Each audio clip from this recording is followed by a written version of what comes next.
ازيكم عاملين ايه؟ يا رب تكونوا بخير. يلا اقول لكم عملت طريقه البيتزا ازاي، واقول لكم طريقتي في العجينه، ونشوف كيلو الدقيق طلع لنا قد ايه بيتزا، ونوفر شويه احسن ما نشتريها من بره. اول حاجه بجيب كيلو دقيق كده منخول، هحط عليه معلقه ونص توم باودر، ومعلقه ونص بصل باودر. هي مش اجباري يعني، ده اللي حابب، بس بتفرق في ريحتها جدا جدا جدا. حتى وهي قبل ما تتعمل كانت ريحتها جميله جدا. وحطيت كمان معلقه صغيره ملح، مش مليانه قوي. هنقلب بقى المكونات الجافه دي كلها مع بعضها الاول. هنزل بقى بكوبايه سمنه، او ممكن نبدلها نص سمنه ونص زيت.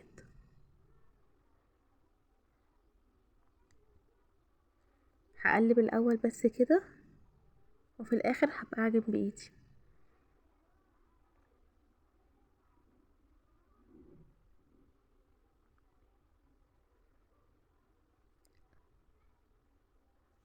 كيلو دقيق بحط عليه زبدايه بلدي عادي، وكوبايه لبن، او ممكن نشيل الزبدايه ونحط نص لبن لو احنا بقى عايزين العجينه تبقى طريه كده وخفيفه وهشه زي عجينه القرص. هبدأ بقى ان انا اعجن بايدي. انا مش عارفه استعمل الكرافسات خالص بصراحه، خنقتني جامد، وفي الاخر وقفت التصوير، شلتها وكملت كده. الخميره بقى انا كنت عاملاها في ميه دافيه. طبعا في الاخر لما العجينه لو لقيناها سايله شويه بنزود شويه دقيق، لقيناها جامده شويه بنزود شويه لبن، عشان ده بيبقى حسب نوع الدقيق. هقول لكم بقى المكونات بتاعه البيتزا. هنا جبنه شيدر مبشوره، انا هعمل بيتزا بالجبن بس. زيتون اسمر او اخضر، جبنه رومي ولانشون، ودي معلقتين صلصه على معلقه كاتشب. جبنه موتزاريلا اساسي طبعا، وطماطم، وفلفل اخضر او فلفل الوان، ودي كانت جبنه دومتي عندي في التلاجة برضو هزود بيها. انا هنا سبت العجينه تقريبا حوالي ساعه، ساعه ونص كده.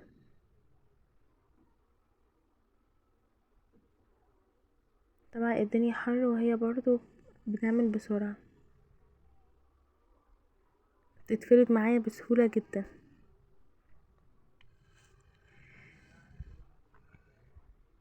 هنشوف بقى كيلو دقيق هيطلع لنا قد ايه.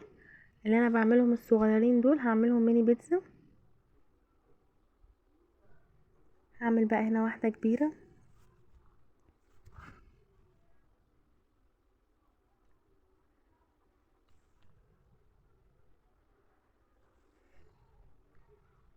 هو تقريبا الكيلو هيطلع لي 2 أو 3 كبار، بس مش الصواني الكبيرة قوي زي صواني البيتزا كده، و8 تقريبا صغيرين او 9.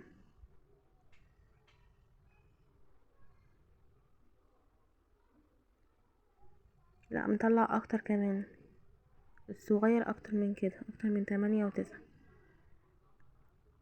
بصوا العجينة بجد جميلة جدا وريحتها كانت جميلة. هجيب بقى الصينية بتاعتي او الصاج بتاعي كده، نقطة زيت، هفردها كده عشان بس ما تلزقش في الصينية.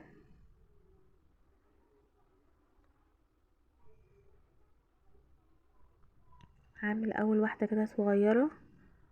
بصوا بتتفرد بسهولة ازاي، من غير تعب ولا اي حاجة. في ثانية. هحط بقى، انا قلبت الكاتشب والصلصة مع بعض طبعا. هحط كده نص معلقة، وبظهر المعلقة كده هفرد بيها، وحطيت عليهم نقطة زيت. هحط الطماطم، يستحسن يعني ان احنا نشيل قلب الطماطم، وفلفل، فلفل اخضر بقى او فلفل الوان الموجود، زيتون برضو اساسي. طبعا كل الحاجات دي مع بعضها بتدينا ريحة البيتزا والميكس الجميل بتاعها. هحط بقى هنا لانشون وجبنة رومي. انا كنت عاوزة اعمل بالتونة كمان بس ولادي مرضوش، كانوا عايزين جبنة بس. هحط الجبنة الشيدر، بعدين هحط الموتزاريلا،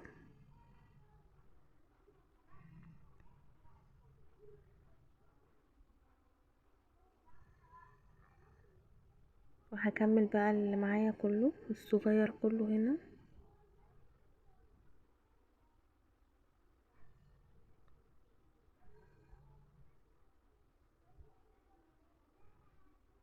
انا عندي ولادي بيحبوا الصغيرة دي اكتر من الكبيرة.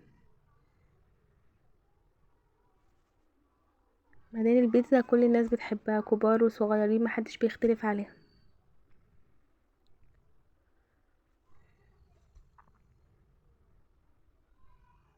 يعني احنا بكل التكلفة بتاعة البيتزا دي يعني ممكن نجيب بتمنها 2 من بره، و2 وسط كمان، يعني يبقوا عادي.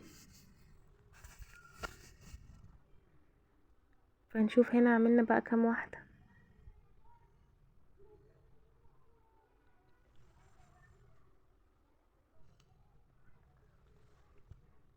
نحط بقى الموتزاريلا. طبعا كل ما بسيب العجينة شوية بتخمر اكتر وبتبقى احلى. عبال ما بخلص كله بيكون اللي انا عملته في الاول بيبقى يعني اكتر وقت عدى عليه، فبيبقى احلى. طبعا العجينة بتطلع احلى. طبعا شكلها جميل جدا، وريحتها كمان كانت جميلة اوي.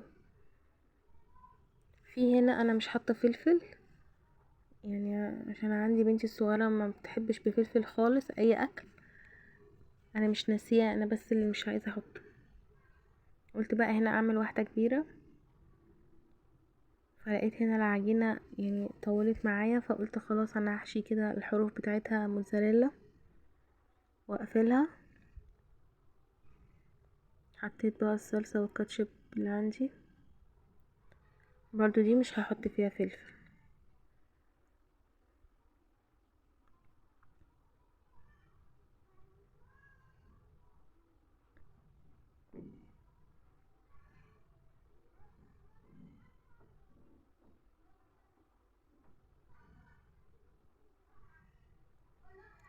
اعمل واحدة كمان. طبعا عايزين نستسهل يعني بنفرد بديت برضو اسرع شوية. دي بقى هعملها بفلفل كده ولانشون، واحط فيها جبنة دومتي برضو.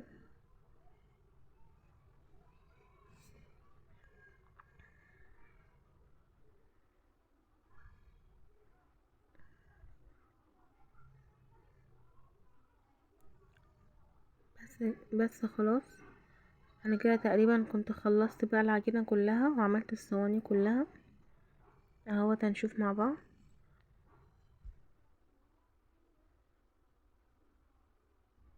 3 صواني، وهنا كانوا 4 في صينية، وفي واحدة كمان يعني 5، والصينية الكبيرة اللي فيها الميني الكبير اهوت. وكل ده بكيلو دقيق بس.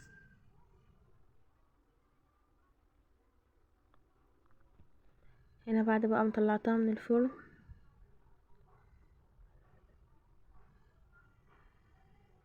هي بالظبط 10 دقايق.